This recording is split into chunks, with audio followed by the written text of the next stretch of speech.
seorang kurir paket menemukan anggota polisi meninggal dunia di rumahnya.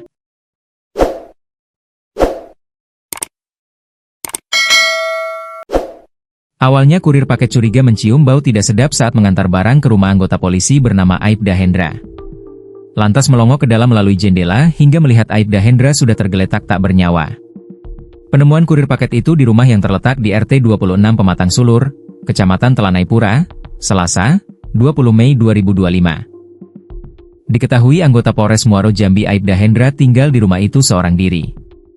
Seorang kurir paket mengetahui kondisi Aibda Hendra saat mengantarkan barang sekira pukul 13 waktu Indonesia Barat. Kurir tersebut mencium bau tak sedap dari dalam rumah dan melihat ke dalam melalui jendela. Dia melihat ke dalam rumah melalui jendela. Ardi, tetangga korban, menuturkan saat itu kurir paket melihat Aibda Hendra dalam kondisi telentang di ruang tamu. Setelah menemukan Aibda Hendra, kurir paket segera mencari ketua RT dan warga sekitar. Namun, mereka tidak berani masuk ke dalam rumah dan hanya melihat dari pagar. Ketua RT kemudian melaporkan kejadian tersebut kepada lurah setempat, yang selanjutnya menghubungi Polsek Telanaipura. Saat ini, pihak kepolisian sedang melakukan penyelidikan terkait penyebab kematian Aibda Hendra. Tadi anggota sudah ke sana dan olah TKP. Di tubuh korban diduga ada tanda tindak pidana atau kekerasan di bagian kepala, kata Ibtu Suwando PGB, Kanit Reskrim Polsek Telanaipura. Garis polisi telah dipasang di sekitar lokasi kejadian, dan bendera kuning juga terpasang di depan rumah korban. Warga sekitar terkejut dengan peristiwa ini, mengingat Aibda Hendra telah tinggal di rumah tersebut selama sekitar 10 tahun dan dikenal sebagai sosok yang kerap sendirian.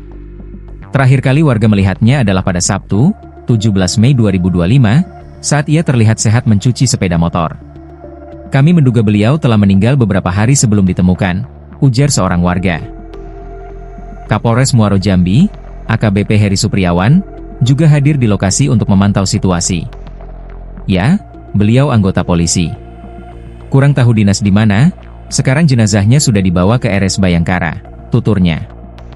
Jenazah Aibda Hendra telah dibawa ke RS Bayangkara untuk diautopsi. Pihak kepolisian berjanji akan mengungkap penyebab pasti kematian perwira polisi tersebut. Pantauan di lokasi menunjukkan sejumlah warga dan anggota kepolisian berkumpul di sekitar tempat kejadian perkara, TKP.